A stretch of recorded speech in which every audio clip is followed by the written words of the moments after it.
What's up, guys? Thank you for joining me. Today I want to talk about Pete Hegseth and why I believe the allegations made against him are fake. But first I want to show you why Pete poses such a threat to the Democrats. This is from the Sean Ryan podcast. Take a look. The deeper question is, how did the military allow itself to go woke? How did our general class, how did our military academies, how did military leaders who are expected to live by an ethos and a code, they're in the job of meritocracy and lethality, of excellence, of no excuses, of equality and unity, not equity and diversity is ours. The dumbest phrase on planet Earth in the military is our diversity is our strength. So Pete has this crazy idea that the military should hire and promote based on merit and not race or gender. This is why they despise him. Now listen to him talk about what unites us and why many in the military are afraid to do their job. Our unity is what unites us, our unity of effort, our ability to say, yes, we're different, but we come together as a team to accomplish a mission. So I spent the better part of a year and a half talking to vets, and not just vets, but connecting through a network of a lot of guys I know. I host my show on Friday, Saturday, and Sunday in New York. So I've got Saturday afternoon wide open. And I spent, for months, my Saturdays just on the phone, off the record, anonymously with guys in service. So senior enlisted, junior enlisted, junior officers, senior officers, all branches, MOSs, eras, but mostly guys in right now, generals, privates. And all the same themes came out. You know, standards are dropping. The woke stuff is everywhere. I feel like I'm walking on eggshells. I heard that all the time, eggshells. I'm a commander, I walk on eggshells. I train commanders. They're walking on eggshells. They're afraid of one misstep on one identification or one gender thing or one racial thing or one trans thing. And the priorities are upside down on what the units are focusing on. It's not just the military or the police department. This woke nonsense has infected all of corporate America. People are afraid to say anything, not just because they may offend someone, but because they can lose their job.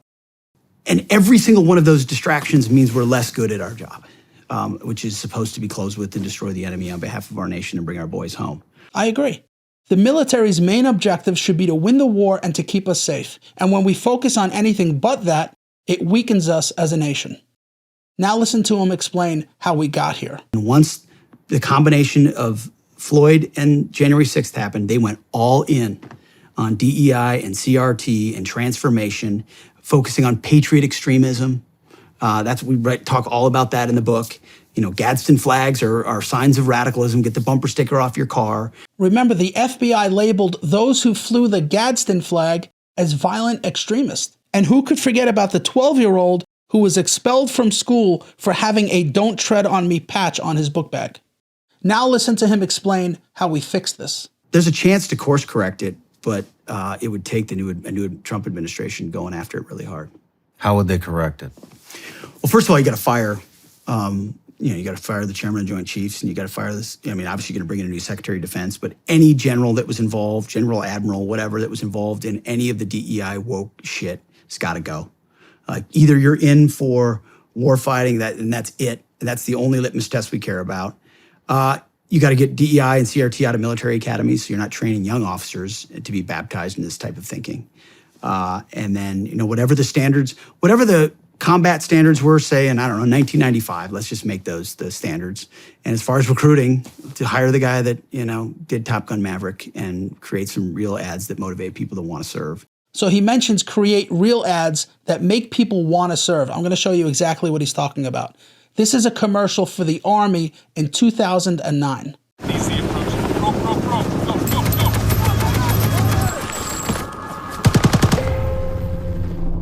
There are those who see the challenges facing the nation and say, send me. They fight for country. They fight for honor. They fight to win. Do you have what it takes? Find out at goarmy.com/warriors. So that was 2009. This is the ad they're running today. This is the story of a soldier who operates your nation's Patriot missile defense systems.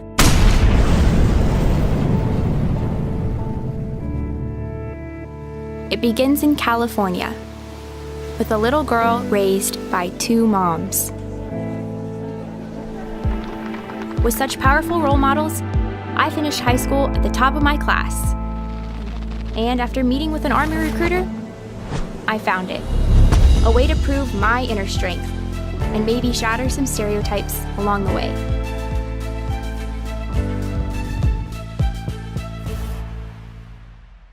So Pete's saying get all of this stuff out of the military. The social experiment that's going on in the military absolutely weakens us. Now listen to him warn what would happen if Kamala had won. If Donald Trump doesn't win and Kamala Harris is the commander-in-chief, what's happening inside our military is going to go on another level of warp speed. And you're going to see even more guys retiring, guys and gals retiring, and even more of the DEI woke focus, and it's going to continue to spiral. If Trump does win and goes at it, I think it might be our last sort of chance to save this institution and turn it back to what it was, because it is a top-down organization. You put a SecDef in there who's focused on all the right things, get rid of all the things that are described in the book, and focus on warfighting, lethality, and training and standards, real standards, not equity, but equality. You can do it. There's still the core there. That's totally reasonable, and I agree with him 100%, and I'm sure that you do as well. But now you know why the left and the Democrats hate him. So as usual, they do what they always do.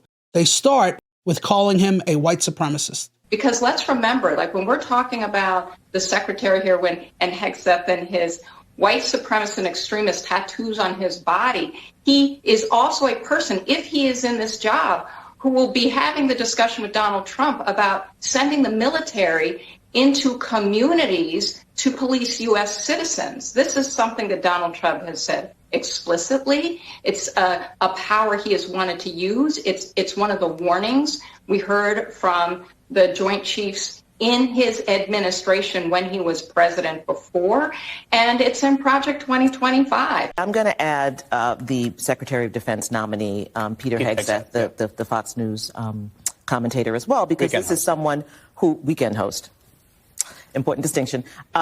This is someone who, is known to be a white supremacist, known to be an extremist, whose platform, whose book is basically about his opposition to the advancement of black officers to the top brass. And the military is actually a very important area for black advancement. I'm not surprised.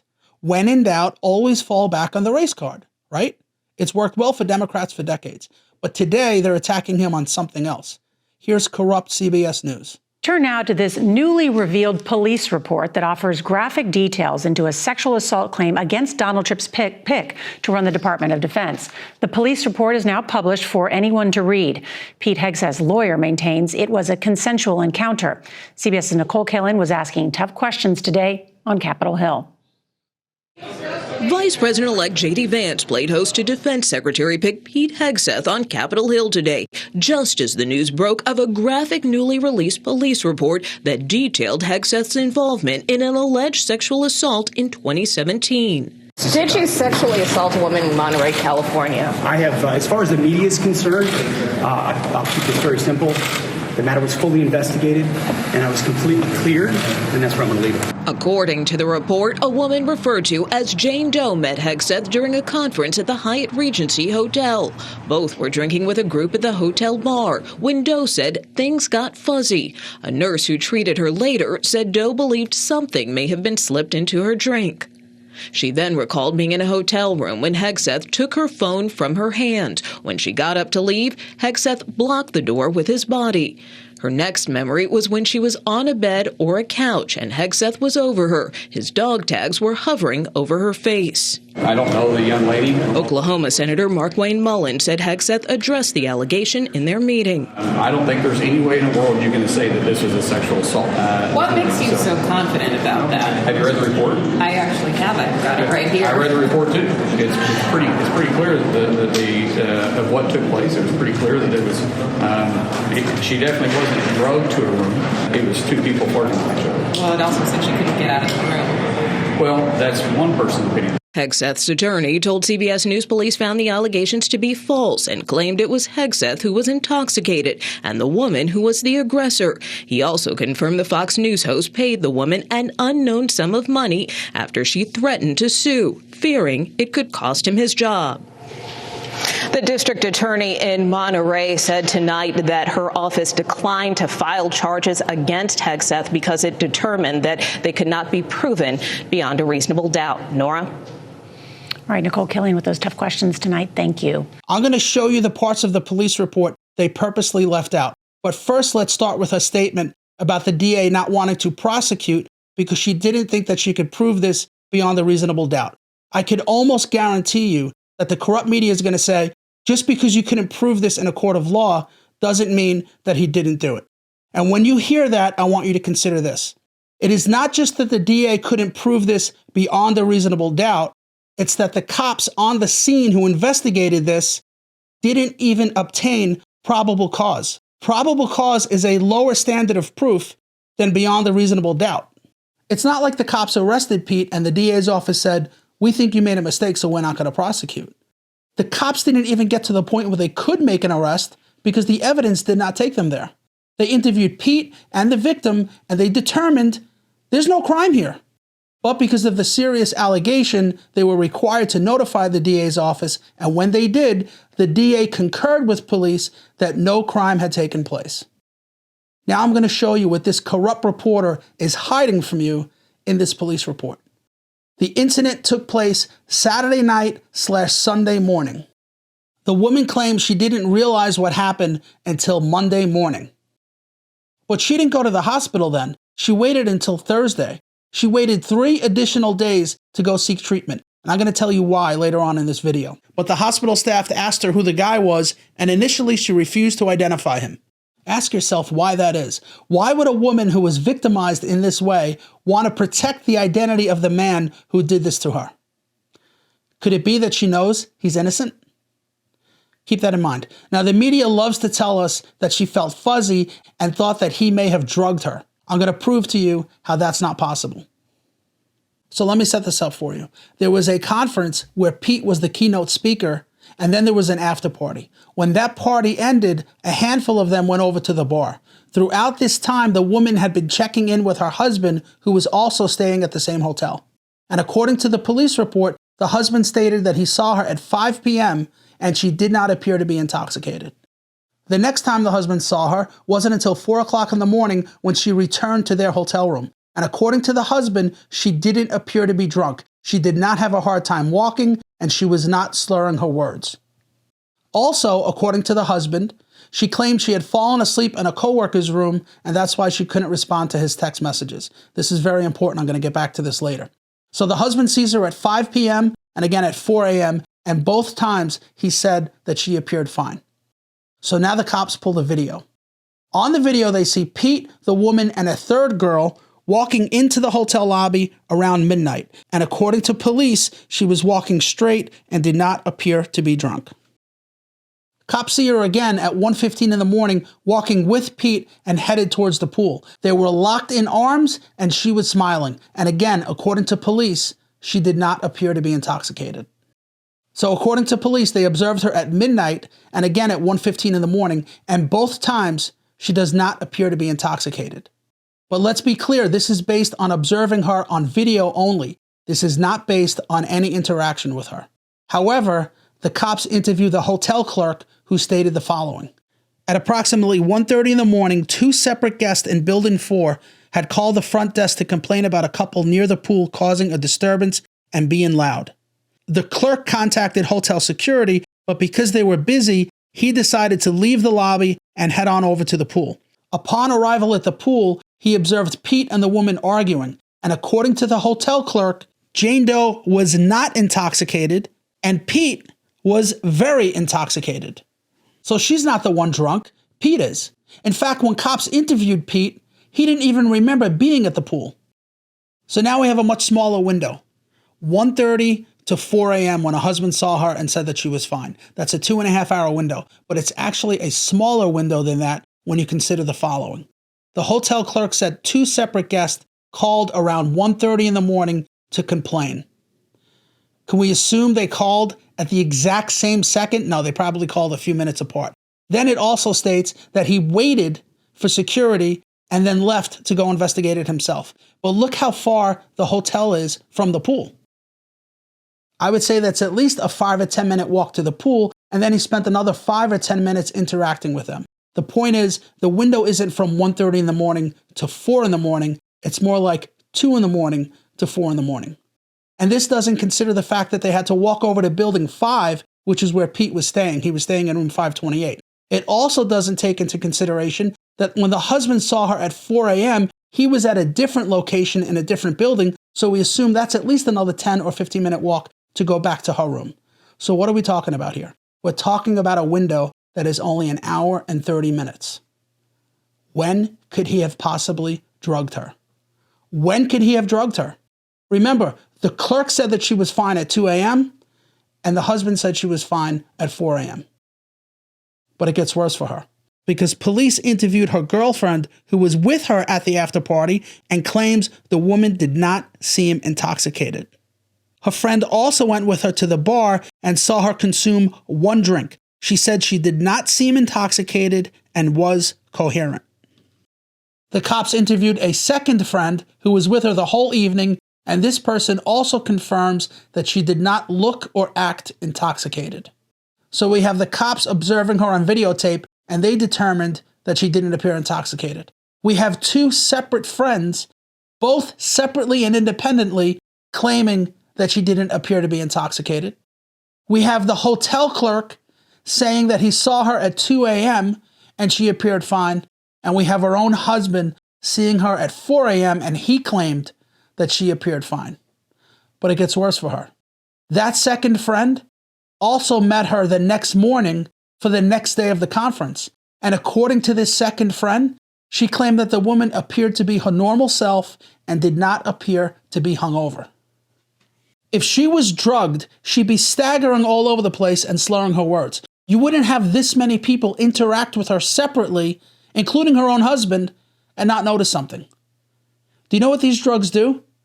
Here's a short list of some of the symptoms. Impaired motor function. By the way, she was able to use her hotel key to get back into her room.